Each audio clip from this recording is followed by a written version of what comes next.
2, 1, and we are recording with Dr. Ken Alabek, who I just told him it's him and Charlie Duke, the guy that walked on the moon, and Dr. Alabek. These are my two. This is the apex of guests. Dr. Alabek works for Locust Fermentation Solutions, but you have an insanely detailed past. And for everybody listening that is unaware, Dr. Alabek was plucked from doing well as a physician to work in the Soviet bioweapons program. You were the first deputy director of Biopreparat. You defected to the United States. You shed light on what the Soviet Union was doing. And you have now been working at Locust Fermentation Solutions using your knowledge to do good in the world. You have published 5 papers on the causes of autism, and you use your knowledge to create biosurfactants. And it's, to me, there's almost a biblical aspect to it. It's the from swords to plowshares, right? It's like using the ICBMs, and then we took the nukes off and we started putting satellites on them. I think it's the most beautiful evolution of from what you were conscripted to do to what you are doing now. But as I told you before this, my guests aren't here to listen to me. They want to hear from you. So, Dr. Alabek, please introduce yourself, sir. It's always difficult for me just to make an introduction, because Okay. You can tell much about yourself, let me say, or you can have something pretty short.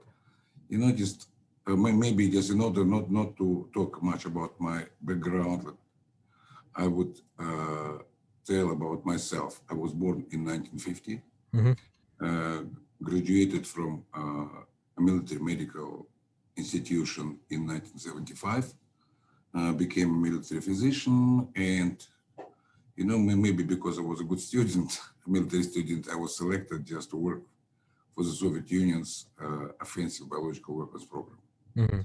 I spent 17 years working for the program. First, I was a junior scientist, and when I decided to leave the program, I was already the first deputy director of the program. 17 years from lieutenant of medical services to colonel, and from a junior scientist to the scientific director of the entire program. And in 1992, to me, it became clear that it became much earlier, I would say in 1990, 1991, I realized that all our talks about the American program were not true. Because I had a chance to discuss with people who led some intelligence and are trying to get information about the American biological weapons program. And suddenly I found out that the program was shut down in 1972 or 1971. And it was so horrible to me, because I thought, okay, I was working to protect the Soviet Union against American aggression using biological weapons. And suddenly I realized, okay, there is no aggression. There is no weapon. And whatever people say now, just because people try, let me say, to create stories, a kind of conspiracy theories about American biological weapons program, about some facilities around the world. Everything's not true. I know this as a fact. It was the first, a kind of first thought to me came in 1991. I realized, okay, I'm a physician, and I was working for the program just because of one particular case, just to defend my country from the United States, aggression. And suddenly I realized I was stupid. Just because for many years I was doing this work, just developing something against of non-existent threat. Yes. And in 1991, I came to inspect some American facilities. I was leader of a technical part. visited for facilities here in the United States. And to me, it was absolutely obvious the program existed before, but by the time we came, it was already terminated. My calculation showed it was terminated about 20 years ago at that time. Mm-hmm. When I came back, very next week or in 2 weeks, I wrote a report, resigned commission, and became a jobless person at the end of January or February of 1992. That's what my story. And in 1992, I came to the United States. It's a long story. I mean, No, it's amazing. in my book, I never describe, let me say, how it happened. It was, I mean, the story by itself. Yes. Because it's one of, I would say, even my friends. He was a colonel and a KGB colonel. He said, okay, we know that you are thinking about going to the United States, but keep in mind, a probability for you to get to the States alive is very, very low. Oh. Yeah. And okay, in this case, and he said second, because maybe because of current situation, you are able to go by yourself, for example, just for a trip, but you would never be let taking your family along. But just I found a way, let me say, to go to the States with the entire family. That is, I can't. I was born in the United States in 1990. Like I can't comprehend. I can't comprehend any of that. You know, all of my. I can tell you a short part of a story. Okay. Without getting into detail, I knew it was some surveillance. I mean, just because I Yeah. saw some cars following me. Yeah. And because I already lost, let me say, my credibility to Soviet generals, and I was going, but I already knew I would go to the United States. I was going from my parents' town, Almaty in Kazakhstan, came to Moscow very same night. I went to railway station, let me say, got onto train. I left for one of the Baltic countries. It was a kind of long trip, let me say, step by step, and I never knew whether it was my last day of life, let me say.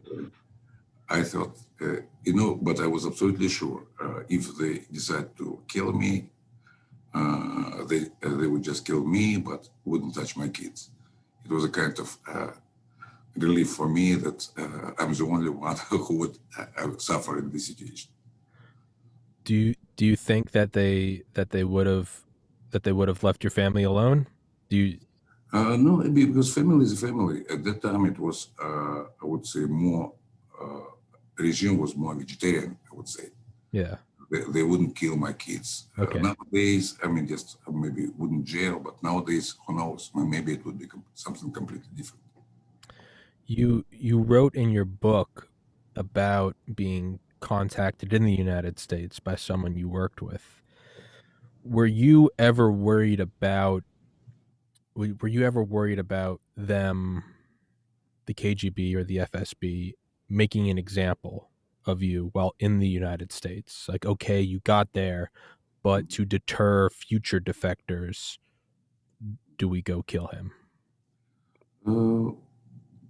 I will tell you about some other story. Okay. 2006. Okay. Maybe people at the Princeton University remember my talk at Princeton. Mm-hmm. And when I was talking about some things related to biodefense and just what kind of defense we need to develop in order to be strong in terms of saving as many as possible lives. After finishing the talk, I noticed one young guy.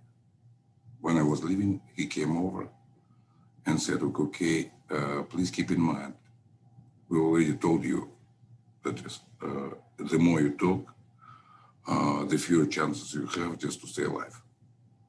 It was 2006. I said, okay, we'll see. And this was just, to me, it was kind of shocking. Okay, the guy who participated in the talk at Princeton, listening to, amongst others, and just and came and actually openly said, okay, you have a chance to be killed.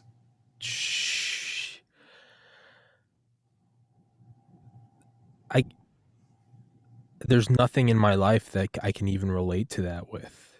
It's The current situation, it seems to me quite obvious. I mean, just at that time, I thought maybe it was a joke, kind of, strange joke. But I knew, I mean, KGB would never joke. I mean, that's because that's yeah, if they say it's a kind of last, I would say, warning. Okay, you stay alive until we want you to be alive, or yeah.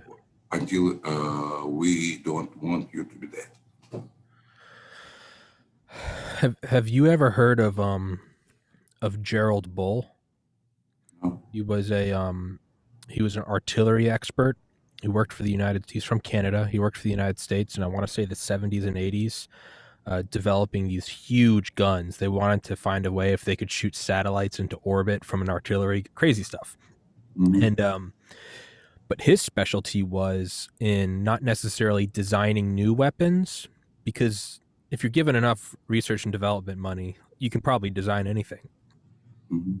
His specialty was in taking old artillery barrels and turning them into new weapons. To the United States, there's really not a lot of value to that. To a dictatorship that maybe doesn't have the newest weapons, there's a lot of value in that. Well, he was contacted by none other but the regime of Saddam Hussein, and they wanted him to build two guns, one pointing east and one pointing west. And they wanted to be able to, Saddam wanted to be able to attack anyone within like 1,000 miles, including Israel, or maybe 2,000 miles. He didn't. Gerald Bull said, "Yeah, okay, I want to build my gun," and he went over there. And so the Mossad was surveilling him, and the Mossad contacted him back in Canada. He was walking along on a road, maybe going for an evening walk. Van pulled up, opened the door, threw him in, and they went and brought him to a little office somewhere, I think Toronto maybe. And they sat him down, said who they are, showed him pictures. We know what you're working on. You're a direct threat to the state of Israel, to the nation state of Israel. Stop working on this now. First and final warning, stop working on this now. He kind of smiled and said, good day. And he left. He walked home to his apartment, never made it to his room. Shot in the hallway 8 times, silenced pistol.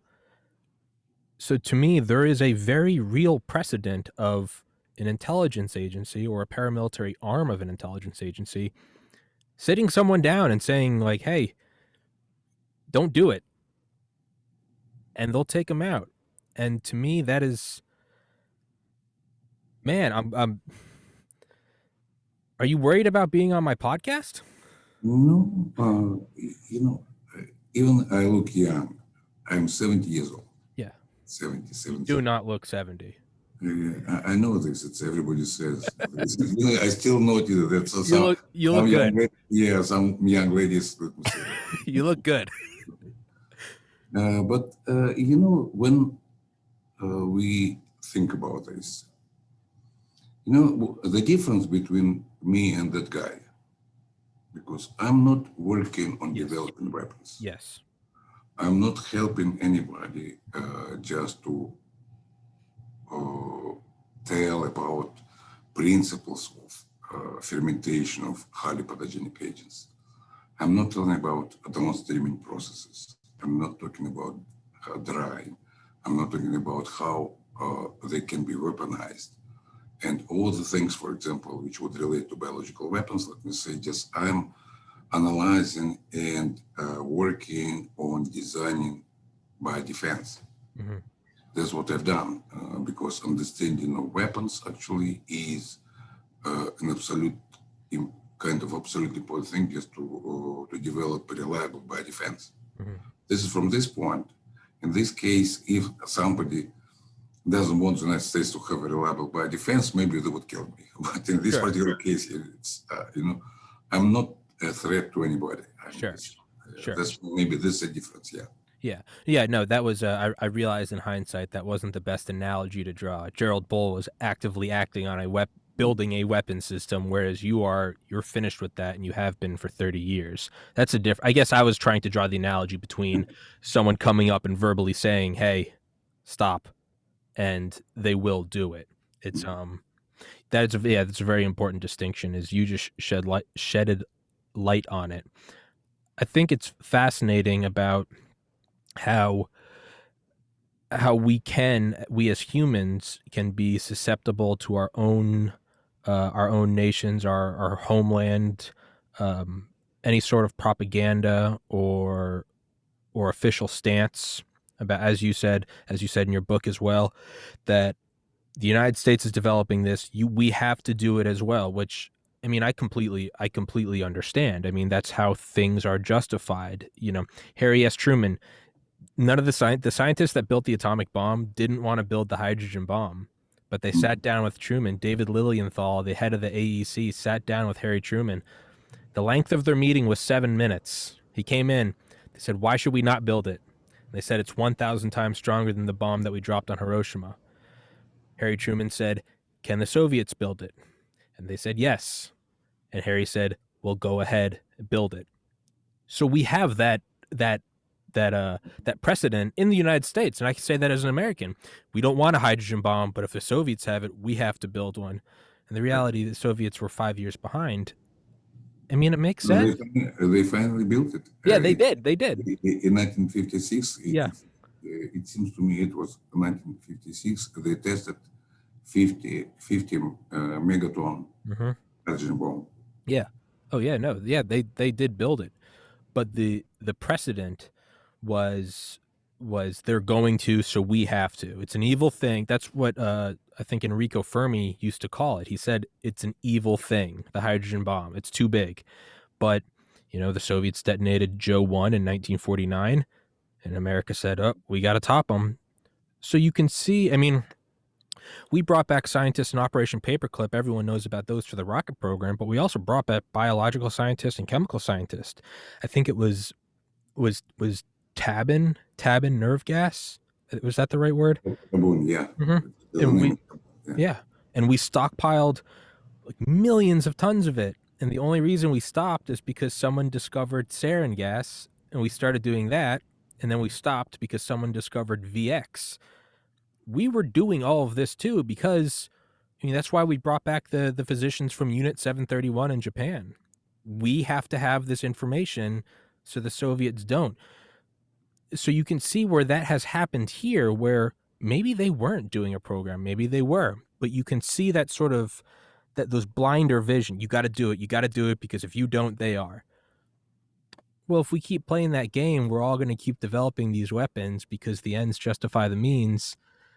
But like yourself, you eventually saw, you were like, hold on. They're not developing this. And that's what you saw. Yeah, but at the same time, it was in 1992. Yeah. Now, as far as I know, I don't watch TV neither. I mean, either Russian or American because I'm always doing some work. But a couple of times I heard about some talks, and when in Russia some people say, okay, we need to continue developing biological weapons because Americans built a number of facilities, biological facilities around our borders. Yeah. Yes, in order to develop biological weapons or to collect some samples Yeah. of biological material in order to find some weapon against Russians. I said, okay, the level of stupidity of the people who are talking about this is just unbelievable. Who would do biological weapon development just next to the border of the Soviet Union? I mean, Russia. The Yeah. United States level is, I mean, in this case, because it's a propaganda, let me say, just it's somebody's coming, for example, to Putin saying, okay, we know there are 5 or 7 facilities. One is in Kazakhstan, another one in Ukraine, and just all biological. This collect samples of Russian genes, and they're planning to develop biological weapons against us. And that's what's happening now. I mean, and when an idea was just to build something of this type, reference labs, I said, guys, don't do this because Russia would use it as a propaganda against the United States. Yeah. They Yeah. didn't listen to it. And now we have what we have. It's a problem. Oh no. And it's yeah, that's kind of an endless justification, right? Yeah. It's who was Now it? they say, okay, why shouldn't we develop something of this type if we see 5, 7, 8 facilities very next to our borders? Yeah. Even though some people know they are not biological weapons facilities, reference facilities, it's something different. Yeah. And people who are working there are locals. Yeah. But in any case, for propaganda purposes, let me say it works perfectly well. Yeah. No, it works beautifully well. To me, that's the terror of biological weapons is sure, like, global thermonuclear war is horrifying, right? Everyone dead, thermonuclear winter, radiated wastelands. It's terrible, but in a weird way, it could almost be curbed, right? If there was an accidental launch, you might have a tit for tat, but they could turn it off before it escalated to an all-out war of attrition. Nobody survives. The Earth is uninhabitable. Man, with a bioweapon, you can't you can't turn it off. It's we have COVID right now, but there's a high survival rate. If you are mixing Ebola or Marburg with smallpox and influenza, if that got out, I mean, that's just going to propagate within each human body. That's the end of life as we know it. But you know what's interesting with it's great you told about COVID-19. It's interesting. COVID-19. It's to me, it's absolutely natural. Natural from standpoint. Nobody wanted to release it on purpose. Whether it was released from a lab, let me say in Wuhan, let me say, or it was market. Of course, there is some suspicion it was actually the strain accidentally, released from the lab. But this is no more than our assumption. Mm-hmm. But at the same time, you can take a look and see that biological weapons, they are, I would say, tunable weapons. They can tune them, let me say, making them, let me say, absolutely horrible, let me say, with a huge number of deaths Okay. and killing millions within days and creating a huge chaos. And you can have something like COVID. And people say, okay, 3%, is it big or small? No, guys, it's very big. It's really big from a different point. Just even a mortality rate at 3%. In many cases, it depends not on the mortality rate, it depends how many people are infected, how many people are diseased, and how many of them would get into a severe state, and how many of them would die. And it would depend on some characteristics of the pathogen, in this case, the virus. And the virus, let me say, is having, let me say, very high reproduction rate, or we call contagiousness index. Just if you take a look, we do everything possible. We have masks, we have social distancing, let me say, just we try develop vaccines. And even with vaccines, we see and we discuss whether the virus would mutate such a way that, for example, we'll start getting a new COVID, already different. In this case, you can imagine we have a little bit more than a year. On January the 30th, I was interviewed by Fox News, and they asked me about that epidemic. At that time, it was known that it was still within China, maybe just one or two cases outside. And they asked me about what it would be. I said, guys, it's already an epidemic, and a very big epidemic. By then, we had just 170 to 200 people dead, and all people were in China. And when they asked a question about what's gonna happen, I said, okay, I knew at that time we are in trouble already. And I said, I cannot say, okay, guys, we should expect hundreds of thousands of dead people, because I saw the pattern. It's my threat by defense experience was saying, okay, we need to do something. And I said, it will start getting worse. It would be better before we'll go through all this and just seeing some bad situations. And this is actually what happened. And one of the biggest things in this case, just our understanding of by a threat, either natural or man-made, has been completely lost. And because people who worked, let me say, in the field of biodefense, because the program was terminated in the 70s, we lost people who understand epidemiology of biological aerosol. We lost a knowledge how, a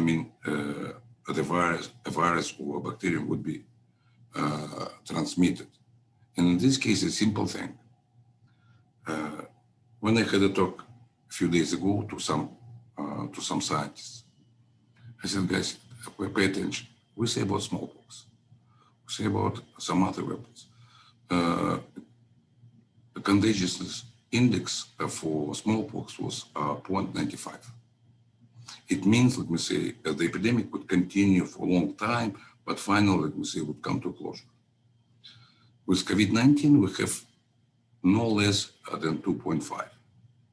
It means whatever we do at this point, let me say, just one person would be infected, at least 2.5 new people. According to some publications, this rate is up to 6. It means, for example, comparing to this, whatever we do at this point, hopefully this vaccination is going to help. But at this point, whatever we do, let me say, we are having, let me say, new cases. I was absolutely convinced that initially by May of 2020, it would start getting down. It didn't happen. Then I thought, okay, because maybe the virus likes, let me say, hot weather, and just maybe when it starts getting cool, let me say it stops. No. And that's what we see, because this virus is not following a kind of traditional pattern of viral infections. It's completely different. The epidemic doesn't depend on temperature, it doesn't depend on time of the year, humidity level, and so on and so forth. Let me say, it's just developing, and in many cases, we have no idea why. Because there was a kind of general idea that people who live, let me say, in the area of India, or something to the south, because of high insulation, and we knew that vitamin D level would be kind of protective, high level. And that's what initially looked this way. We had many cases in the United States, let me say, in Canada, Great Britain, Italy, and so on and so forth, but not many cases in the south. And suddenly, especially just in India, nothing was happening up to May or June of 2020. And the pattern was kind of slow, let me say, not a big number of cases, and suddenly we see a kind of explosion. And at this point, we cannot say what actually is happening. Whether, let me say, the virus is finding, let me say, new receptor, let me say, or something is changing with the virus. And this is what we observe at this point. And we don't know whether our vaccines would be protective. Definitely, they would protect up to a certain point. But just we always need to remember that, for example, at some point when we were developing a vaccine against flu, we thought, okay, this vaccine would be really helpful to protect people from this infection. And according to some scientific publications, just to be absolutely truthful, protection rate is about 4%. 4. 4? 4. This is what, and I'm not creating the story, let me say, it's scientific publication. Mm-hmm. Maybe there is one more thing we definitely didn't say, but maybe severity of infection when people are vaccinated wouldn't be so so high. But in any case, for flu, there is no, a vaccine we can rely on. The question is, okay, guys, can we rely on card vaccines? We hope they would work. But what we lost because by defense, knowledge established already in the 50s in some forms. Scientists had some knowledge of how to, analyze a possible threat. What would need to be done, let me say, to reduce a number of casualties. Not just masks, not just because masks were, people knew about masks 500 years ago. Yeah. People knew about social distancing 700 years ago. Yeah. We knew about vaccinations 200 years ago. Yeah. We had masks and social distancing during the Spanish flu. Just it was required to have social distancing and masks, but we had 50 million people dead. Yeah. Okay, in this case, should we wait for this number of people being to be dead? Because for scientists, it's known that there are some other ways to protect. And this is what we need to do, because this is by defense. It's by defense should work nowadays, let's say, to develop some scientifically proven methods, and they are known. This is, to me, it's so strange. They are known. The first study just to protect against viral infections was done here in the United States in 1983 with great results. Really? Yeah. I didn't know that. I'm assuming these scientists, they're not alive anymore, but it's possible to find these publications.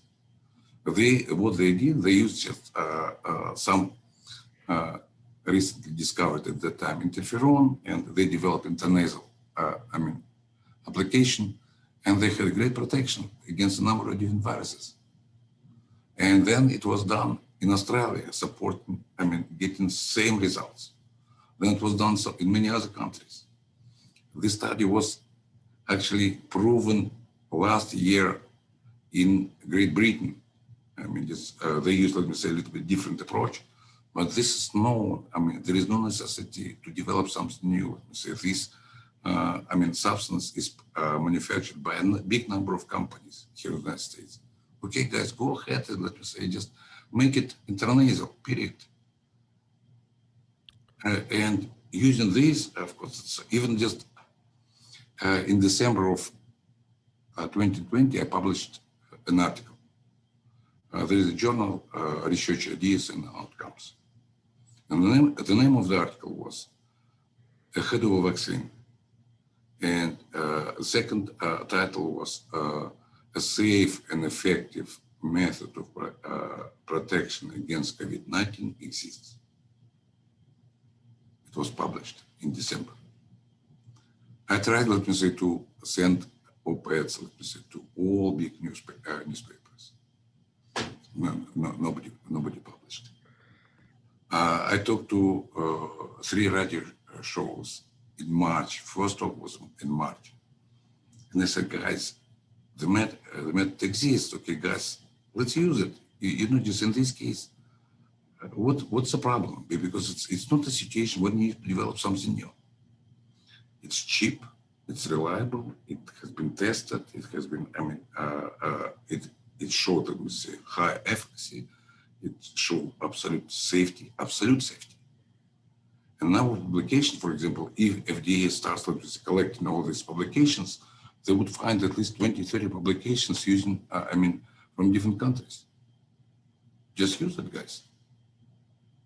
In this case, this is a little bit strange to me. People talk about this. Just some government officials talk about what they do, how to protect. And this is so strange to me. Can you imagine? Because one more thing, maybe last point, just to finish this statement. Just because using masks is social distancing, we are protecting against droplet infections when somebody is sneezing, coughing, and this type of things. But people, for some reason, I have no idea why. Suddenly, I saw just maybe a week or 2 weeks ago, there was an article published actually supporting this. We said many years ago, guys, droplet infection is not the case. We need to protect ourselves against aerosol infection. Aerosol, let me say, it's a particle, Hmm. which is a result, let me say, of a previous droplet.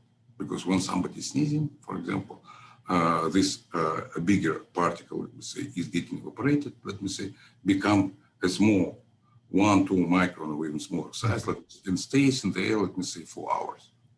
Okay. And somebody is coming, let me say, to a certain space, being absolutely sure that nobody's around, takes off a mask, let's say, gets his or her infection, let me say, and goes away. In this case, it's hard to say, but in our calculation, it was just, when we talk about this, a big number of people who are getting infected during an epidemic would get infected by aerosols, not by droplets. And the range, I mean, the kind of, I would say, ratio between aerosol infections and droplet infections would be maybe 8-2 or 9-1. In this case, I mean, focusing, for example, on some disinfecting measures, kind of current infection, would give us much better results than wearing masks, for example, which actually are not protective in many situations. This is the case. I'm not saying we shouldn't wear masks, Sure. but you can imagine in this case, we just, in my opinion, made, let me say, some companies very rich. I mean, just Yeah. It's follow the money. yeah. Why aren't they doing this? Why aren't they doing that? And it's lots of money. It's No, but it's interesting from this point. I wouldn't blame anybody saying, okay, somebody did it on purpose. In my opinion, it's a matter of lost expertise and lost knowledge. And this expertise is not the expertise of these current people. Because at the time when this knowledge existed, maybe they were not even born. Because we're talking about studies done in Great Britain, in the United States, in the Soviet Union, in the 50s and 60s. The study showing, let me say, just what kind of infection would be more dangerous from the standpoint of contagiousness index, let me say, particle size, number of particles, and so on and so forth. Because we, for example, those scientists, they gave us some knowledge, for example, for some infections, one particle is sufficient to cause infection, one viral particle. Then it was study done, for example, how infections would depend on the size of the particle. And people say, okay, droplet, but droplet is the size of 10, 15 micron size, average-wise, okay? And what happens to this particle? It gets, let me say, into nostrils, let me say, and and trapped in there. From this point, I mean, just to protect against droplet infections, the easiest way, okay, just to put some ointment into the nose, let me say, and at least the probability of getting infected is already reduced because it's a biomechanical barrier. I mean, and especially if it's something, for example, capable of killing the virus, so, okay, a number of people who are infected would reduce. I mean, depending, let me say, a particular situation, but if we go down along the respiratory tract, for example, we can see what kind of protection we can develop for each level of the system. I mean, breathing system. This is the case. I mean, in this case, and just it's not because people just don't pay attention. There is innate immunity, and there is adaptive immunity. Innate immunity doesn't care what kind of virus or bacterium is getting into the body. They are, I mean, they are fighting any virus. mm-hmm. In this case, I mean, some people say, okay, why young people wouldn't get infected? Because they have, let me say, a more powerful immune system. They have a faster response, let me say, to the invader. and the virus is being killed, let me say, at early stage of invasion. I mean, the immune system is acting very fast. It's producing some mediators of immune response, specifically, we call them interferons. And the virus is killed.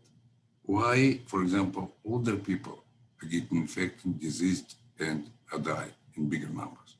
Because their immune system, let me say, is not so sophisticated, because it's getting old. We call this immunosenescence.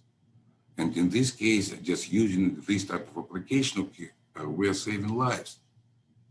And of course, I'm not saying it's so easy. Of course, it should be tested, but this type of test shouldn't take more than a month. And another thing, I mean, just one more. No, keep going.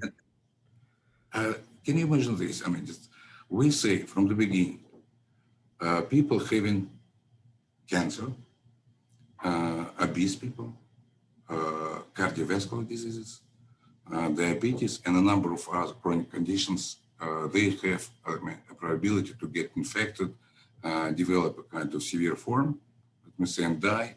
I mean, probability is much higher.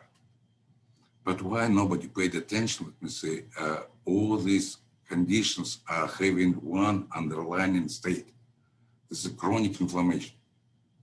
Okay.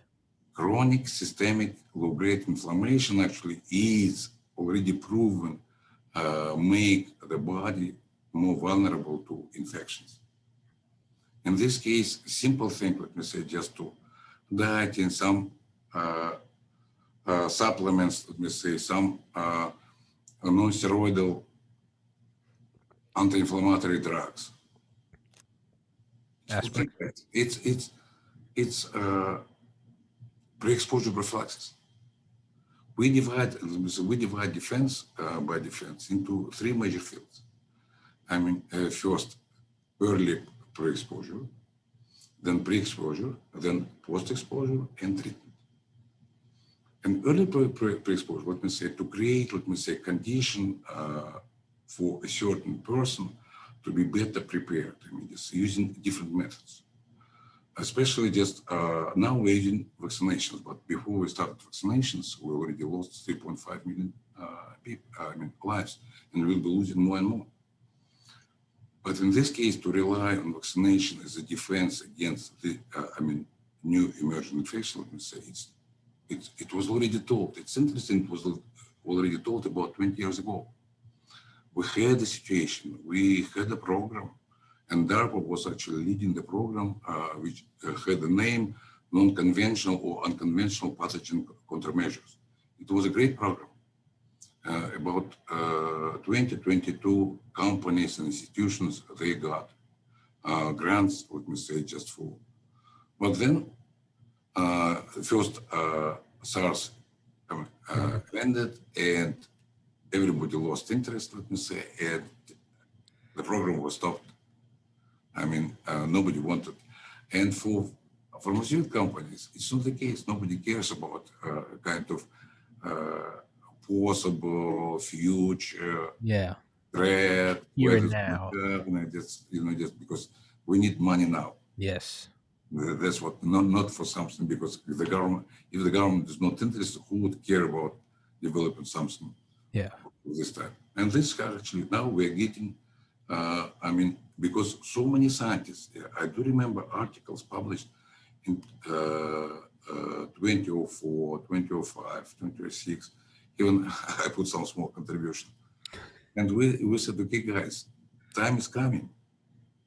Time is coming, we'll be seeing. And the second, I would say, signal came in 2012, when MERS appeared. And just when I talked about saying, okay, coronavirus will be coming back, and I was saying, okay, most likely it will be a big pandemic or epidemic. I was told, okay, Ken, you were right, it was coming back, but it's not a pandemic. And people forgot all the stuff. Unfortunately, I mean, I would be much happier if I was wrong, or some people who had some warning were wrong. But it can be, because we had so many signs that something is coming. we had, maybe people don't remember, but we had over a period of 20 years, we had swine flu, we had bird flu, we had West Nile, we had Zika, and Mhm. from different directions we're getting new viruses. It means the situation is changing because this is, I mean, a science of epidemiology to understand, okay, how, let me say, a pattern of new infections, let me say, is changing, what we should expect, what we should predict. Because there is a science which is called epidemiologic prognosis. It says, okay, by analyzing different patterns, I mean, places of appearance, I mean, just digging deep, of course, you can predict what could have come. I mean, just this is it has not been done, unfortunately. You know, it's not a matter of blaming the United States, no, because the United States we're sitting here in the United States, but so many other countries. I mean, just who saw same things. China, India, France. I mean, just Great Britain. I mean, Brazil. Many infections were coming from different places. A new epidemic starts, let me say, then goes down, let me say, nobody cares any longer. Mm. That's what we have. In this case, I would put maybe in different contexts. You know, just we are developing new weapons, correct? I mean, we are trying to protect ourselves from Russian threat, from a Chinese threat. I mean, just Israel tries to protect against Arabian threat and vice versa, and this type of things. But you know, just and spending not billions and hundreds of billions of dollars. But if we pay attention how much we are spending now to protect against future epidemics, it's the same level of threat, even just a more real threat. We cannot imagine somebody Russian, for example, whatever they say, they will start attacking us using hypersound or Mhm. Yeah. supersonic, I mean, missiles. But this particular pandemic shows that we have a real threat. I mean, the threat actually is taking a lot of lives, let me say, disrupts our economy, let me say, and creates, let me say, huge problems. And in many cases, for some countries, the level of destruction is comparable or even higher in case of some war. Yeah. And we don't have, let me say, any system, any command, let me say, any protective things, let me say, any plans, any, I mean, stockpiles, and nothing. And Jeez. it's time to think about uh, a special command, a medical command, anti-epidemic command, creating new forces, anti-epidemic forces. And they need to be trained, let me say, how to react to new infections. We need to develop a system of, I mean, communication. I mean, how, for example, people, when they see some new infection, the Chinese case, let me say, is very, very interesting from this point. They already knew about the situation at the end of December.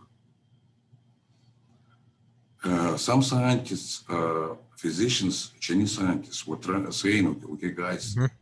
we have a problem. They were jailed. And then they decided to say about this on January the 9th. Okay, guys, from the moment when they knew about this, actually, when you analyze it, they knew something about this in the mid-December. Okay, this time is lost. I mean, just it's from single cases by January 1st. Officially, it was about 300 or something cases by January 1st. But keeping in mind how much this information was not, still not open. I mean, just you can imagine that real number definitely.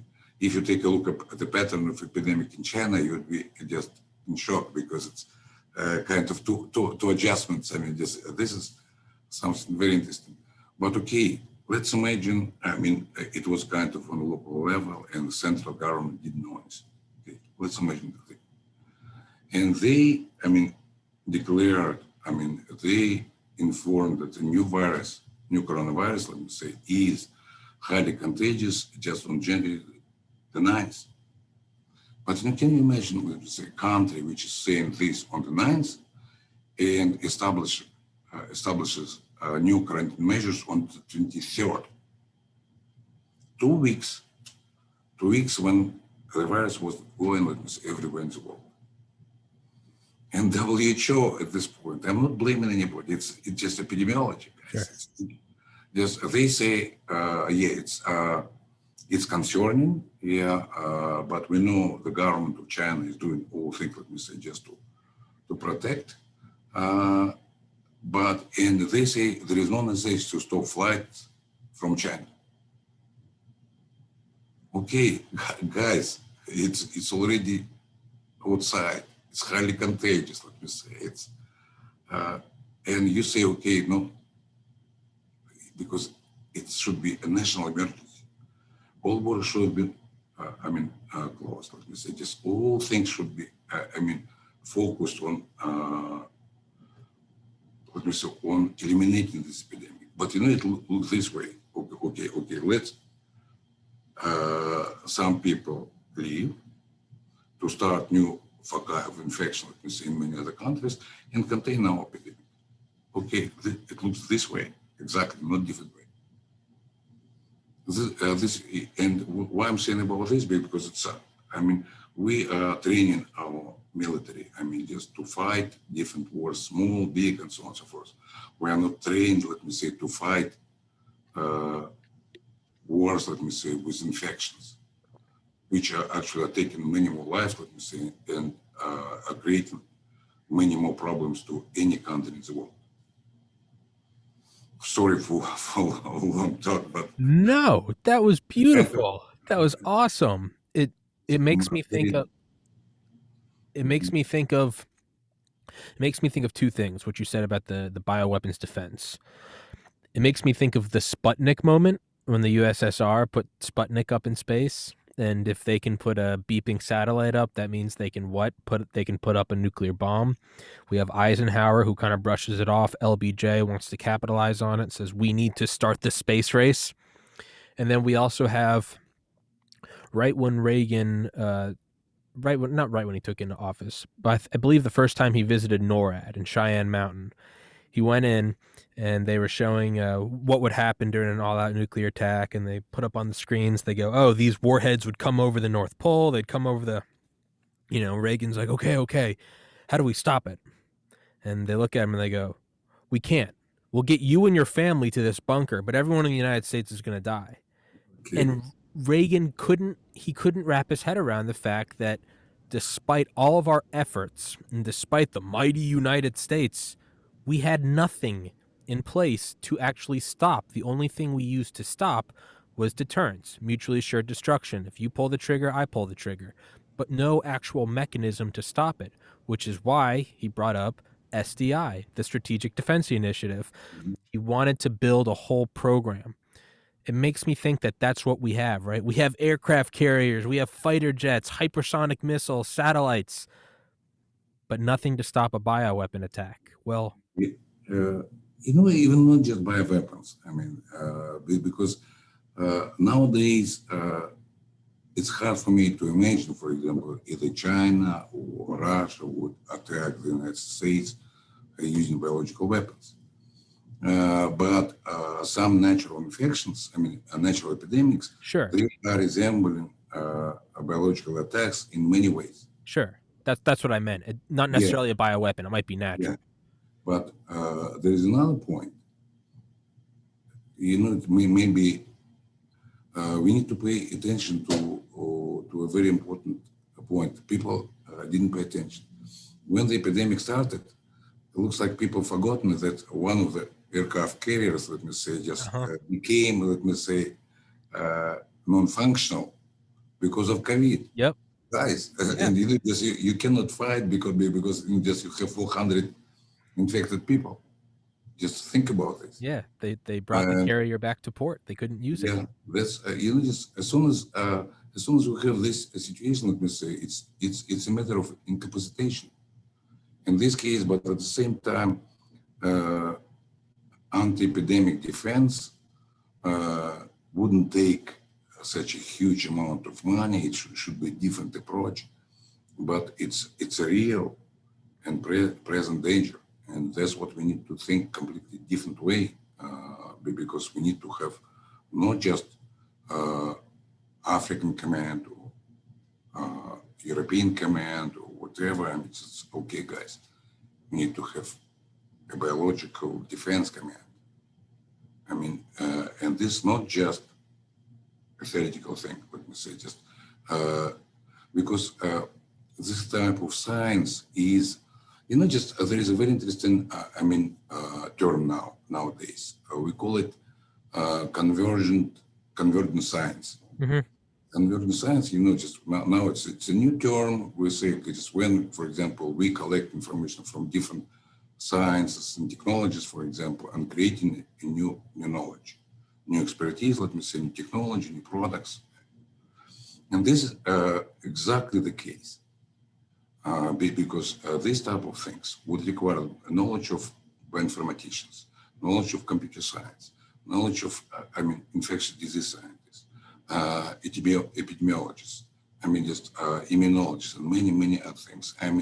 And even more, this is just kind of science. But logically, just if there is epidemic, there is a principle how to, what kind of prognostic methods we need to have, just how it would develop. We need to know, for example, what kind of defense would be, more, I would say, appropriate at this stage when we have no vaccine. Then how to design and establish so-called first responders, let me say, or fast deployable hospitals. Mm-hmm. Not to take infected people to regular hospitals and to start infecting medical personnel. Yeah. It should be a completely different system. It should be a system of mobile, let me say, deployable hospitals. And we know about this, and we know how to develop them. Just because this type of hospital within a day can be deployed, let me say, and start working, let me say, at any parking lot. Yeah. Yeah. It's the case. Yeah. In this case, okay, guys, it's a system. It's a system which would require organizational, engineering, technical, medical, all things should be, it should be a real command. This command should be responsible for all things like this. Well, it should be like, let's use the Army, right? When we have a specific threat that we can't drop a bomb on, we put in Delta Force, or the Navy SEALs, right? Think of right after 9/11, we go into Afghanistan, the first people in, CIA Special Activity Division. About a month later, we send in Delta Force and the Navy SEALs. About a month after that, we start sending in troops. They start building bases. You set up supply lines, and you start, like you said, the proverbial parking lot. We went and set up bases in the middle of the desert. And we know the United States we are able to do that in the middle of Siberia or the middle of the desert. We can go to the South Pole. The United States has that. It's a system. We don't know where and when and where the threat is going to pop up, but we have divisions that are trained to fight in the mountains in case a battle starts in the mountains. So what you're saying is you'd have your first responders, your sort of special forces, and then you'd have an amplifying force where it would be no different than the Navy or the Air Force or the Army or the Marines, but it would kind of like Space Forces knew, we need a biology force. We need something. Am I somewhat getting what you're saying? Yeah, you're absolutely right. And it shouldn't be, because in many cases we say civil defense. Yeah. It shouldn't be civil defense. No. It should be our military Department of Defense. Yeah, it should be Department of Defense. Maybe special directorate or special department which is responsible. It's a real war. Mm-hmm. The difference is, let me say, the enemy is different, but it's war because and it takes lives. Let me say, it destroys economy. Let me say, it destroys vital activities, and in many instances, let me say, it's much worse. Like the kind of local war, for example, we can fight someplace else. Yeah. And this is for this purpose, for example, because it's okay in order to keep some place safe. Okay, we have hundreds of thousands of troops, for example, just spending billions of dollars. Okay, but in this case, to create something of this type, how it's going to work? I mean, whether it's going to be, should be just the United States effort, or it should be some kind of Western countries effort, I mean, to create joint commands. like a Because UN. it's an interesting, I can give again some small example. Yeah, Okay, we see the first case of certain infection. Of course, it's a system of first, I mean, information. Okay, it should be a command, for example, saying, okay, in this, I mean, small town, we have one case of a strange disease, for example, which by symptoms doesn't look, let me say, known to us. Okay, and this information should be immediately. And in this case, what we do, because it's not a matter of waiting, it's a matter of first response. In this case, in order to respond to the threat, okay, we need to have, let me say, special groups. And this group should include, let me say, I mean, investigators of epidemiological investigators. We need to have people who are able to organize, let me say, just observation, we call observation just to watch what people are. Then we need to establish contacts of the person who is infected with some other people. We need to organize a kind of circular, I mean, defense, and just to see, for example, how these people and immunoprophylaxis. If we have a vaccine, if it's not an infection, of course, it's vaccination of these people. If we don't have, we need to have non-specific things, let me say. This would things, for example, and each it's like a military operation. I mean, if you see an enemy someplace and just you suspect it could become, let me say, a big problem to the country or to allies, for example, you need to develop something of this type. Because when a big number of people are coming from one place, for example, just who are already infected, they come, let me say, to different cities of the United States, different cities in Europe, for example. And each person is creating a new focus of infection. In this case, just, and we are sitting and waiting for them and looking what's going to happen. But many things, let me say, just in this case, special troops, let me say, as soon as the information is there, and I know some people would say, okay, maybe at this point, somebody else is already infected. Okay, that's fine. In this case, you establish the system, and as soon as you identify contacts or see the new case, you establish a new circle. And this is the way how it should work. And in this case, understand for, because in the military, people know, for example, how to organize this type of work. hmm And in this case, I mean, it's not so difficult as it seems, because it's a general principle and it was quite known. And now, for example, it was a principle used even not by the military, by civilians, let me say, to contain smallpox epidemic which existed for centuries and were able, let me say, just to terminate this disease. And this is what can we do? Maybe, I mean, at least, for example, we would see some new cases. But, you know, but containing each case, let me say, we are reducing the number of people who are newly infected and become spreaders. In this case, we are reducing by all these actions, let me say, a number of disease and a number of dead. This is another case. There's many things, let me suggest. In this case, it should be somebody who is ready, let me say, just to start working on this and establishing a program and involving not just the United States, maybe some other countries, because we don't know at this point how long this pandemic will continue. So far, even with vaccination, we see no encouraging news. I mean, this is because even just WHO said, looks like 3 or 4 days ago, that the second year of pandemic would be a much more deadly, much deadlier than the first year. It was said officially on Friday, last Friday. it so this new special department of the defense, it will be headed up by Dr. Ken Alabek. No, no, General Alabek. no, no, no, no, Yep, no. yep. I'm, uh, 4 stars. no, no, no. To me, just I would be happy just to do some consulting, Sure. even for free. I mean, just because I know my company wouldn't be happy if I start salary someplace else. To me, because what I do, let me say, treating some kids with autism, I mean, just I'm having about 1,000 kids from all over the world. Hmm. In this case, I mean, just because I do this for free, Yeah. because it's like my medical duty, and Yeah. just try, let me say, to suppress something I've done many years ago. Yeah. Okay. Maybe not General Alabek. Yeah. I know you published autism papers. You do telemedicine. Can I, could you and I schedule a second episode to talk about your work on autism? Definitely would be happy, and not just happy because, I would ask people just to take it seriously. I Yeah. know how to treat autism. Yeah. Yeah. Let me repeat again. I know how to treat autism, and I have great results of treating the kids.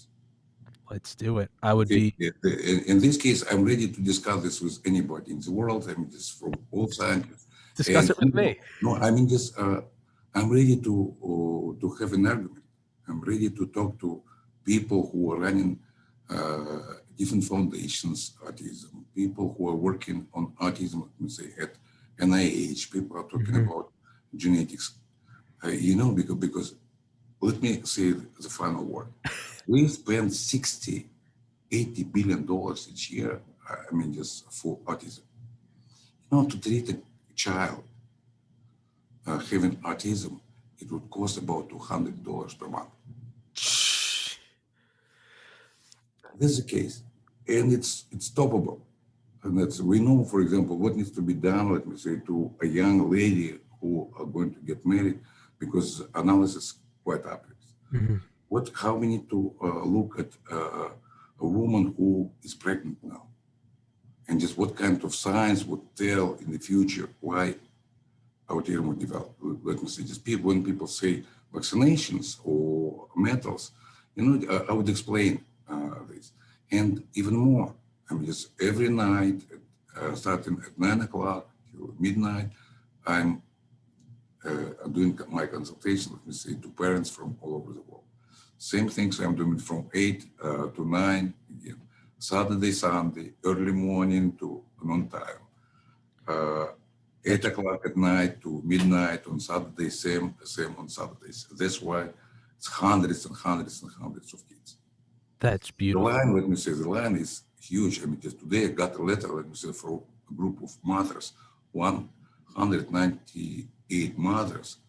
I'm begging, let me say, just to accept for treatment. Not for treatment, for consulting, because I'm not treating them. I'm saying, okay, we need to do this way. But the biggest problem to me, I mean, just to finish, all my attempts to create groups of physicians just to train them, they failed because they start listening, getting information, and in 2 3 weeks, they're leaving. And I couldn't understand first. And I talked to some very known medical administrator from Metro Health, and he said, Ken, just count how many disciplines a person should know, let me say, to understand autism. And he enumerated about, I don't remember how many, 14. And it doesn't mean, for example, somebody needs to know them in great detail, but Sure. a person should understand, some specific things which would relate to autism in immunology, in allergology, in genetics, in inflammation and infections, and so on and so forth. Just this knowledge. You remember what I talked about convergent science? Hmm. Exactly the case. Okay. And as soon as people understand these messages, everything becomes absolutely obvious and clear. I I would be honored to do an episode with you to talk about autism. I would be honored if as many as possible people, physicians,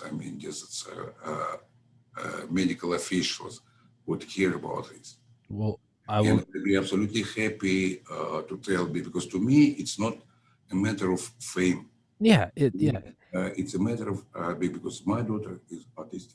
I mean, Yes, sir. I spent 12 years trying to understand how to treat her. Yeah. By the time when I started treating her, she became absolutely aggressive. I mean, because it's one of the things. I mean, she was, diagnosed, let me say, as uh, intellectually disabled with severe disability. Now this disabled girl, let me say, speaks perfect English. I mean, writes stories, studies Japanese language by herself, creates some new characters, and I mean, just threatened me when I have no time just to come, and she says, okay, if you don't come, you'll have a problem, and I need to go to Virginia to see her. This is It, you, great. Absolutely smart. I mean, absolutely knowledgeable. I mean, just I know it's still much work to do, yes. because final formulation, final method actually developed. It's interesting. Maybe what it's important to say is not a treatment of autism. It's a treatment of chronic infection, chronic inflammation. It's treatment of SIBA, CIFO, and physicians know about this. I mean, what it is. And actually, and for all the things, let me say, we have official pathways, medical pathways for treatment. In this case, for physicians, there is no necessity to do any kind of clinical studies, because everything is already in their hands. Okay, they need to apply it, period, nothing else. So it's ready to go. Yeah, Well, I will email Teresa and we will set up another meeting and we will do that episode and I will do my best to make sure as many people see it as possible. I would be absolutely happy to present it in greater detail. I mean, step Yes. by step. I mean, it's explaining, let me say, what's happening in the brain, what's happening in the nervous system, what kind of diagnostic markers we need to test, in addition to the symptoms and signs, and how this condition can be treated using just a few simple medications which have been in existence for decades. No necessity to develop anything new. No new stuff. Absolutely zero. I will we will choose a day. I will clear my schedule and we will do an in-depth podcast, no time limit. It'll be Yeah, I would be happy just to present. I mean, of course, about autism, I can talk for hours, for days, and because I explaining absolutely everything. But in this particular case, I can go saying, okay, guys, this is a piece. Now you tell me how would you argue that it's not true? This is a key piece.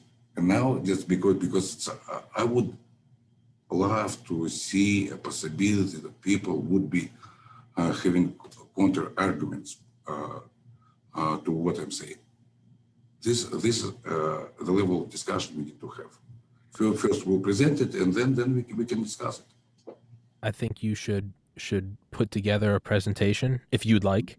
No, I do have it. Okay, well then it's ready to go. I have 10 presentations, but all of them because many patients are from former Soviet Union. I mean, it's Russia, Ukraine, I mean, Central Asia countries, and so on and so forth. Of course, I can combine, let me say, into one presentation, maybe with about 40 slides, and we can go from there. Or we can do 10 episodes for 10 presentations. I have Perfect. Perfect. my podcast is your platform, Dr. Alabek. When Thank you you. want to Thank talk about it, you email me and it's yours. If I got somebody scheduled, I'll kick them off. Get out of here. Dr. Alabek's coming on. to me, it's again what I'd like to say. I have no desire in any form just to become a person who would be considered the one who solved the problem. Oh, I know. Yeah, but to me, seeing all these mothers, let me say, the situation is so horrible in the world. I mean, they cry. Some mothers, I mean, just leave kids, let me say, special facilities. Some committed suicides. because it's the level of severity. People live in a different world. They don't see these families, and they are forgotten. And just this is I think just, and that's why when I have these groups, I'm saying okay, just for coordination, I would have just mothers who have autistic kids because they understand how to help. They understand what other people are going through. It's I can't speak on autism, but I can speak on depression. In 2014, my older brother committed suicide, Yeah, and but it's what is absolutely astonishing, depression is having same roots, but lighter. And I can show this. Because it's not my science. It's interesting from this point. I would say, guys, I'm not using my science. My publications are based, let me say, on thousands of publications which are already in place. Everything I say would be, or if must be supported by existing publications. Tens of publications. They are in existence. Just nobody can argue with this. well, Each word would be supported. let's do it. We'll do the Dr. Alabek series. We'll do 10 episodes of Dr. Alabek's presentations. You decide because to No, me, we'll do the it more all. people know about this because it's so simple. Yes, sir. And if I am able to tell physicians, saying, okay, guys, and there is another thing. Just maybe at some point we'll talk about this, but maybe for us, you cannot develop treatment for autism if 90% or 95% of scientists working in the field are biologists, not physicians. Just because you cannot detach, let me say, some mechanisms of disease development from clinical manifestations. It's not just a matter of clinical trials, it's a matter of clinical reasoning. Because it's, just clinical reasoning, it's like Dr. House, of course, it's a little bit simplified, but a general idea, just a physician must use current knowledge and have clinical reasoning, clinical thinking, just to combine, things from different fields. In this case, you will have biologists, they're great scientists, chemists, but at the same time, they see, let me say, some pattern. But behind the pattern, there's an actual child.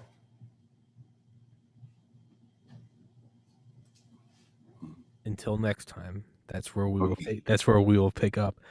Dr. Alabek, thank you so much for giving me an hour of your time. It means the world to me. I've read your book. For everybody listening, I'll put the book in the description. It's a fantastic book. It's terrifying, but it was beautiful to speak with you. You you you have a wonderful soul. I can feel it. You got a big smile. You look like you're 40 tops, and you look better than me. I'm 30. I don't know what you're doing, but I, My position, just I'll be ready to die by the time I understand that physicians understand how to treat autism, and let me say it's already underway. it's all right. Well, there it is. You heard it here first. I will Mhm. email Teresa, and we will set it up.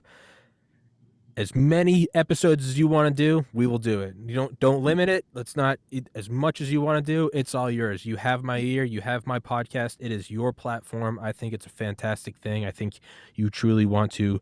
You're taking your Hippocratic oath seriously. You want to help out people. That is your goal on this earth, and I would be more than happy and honored to assist you to help you get the message out there.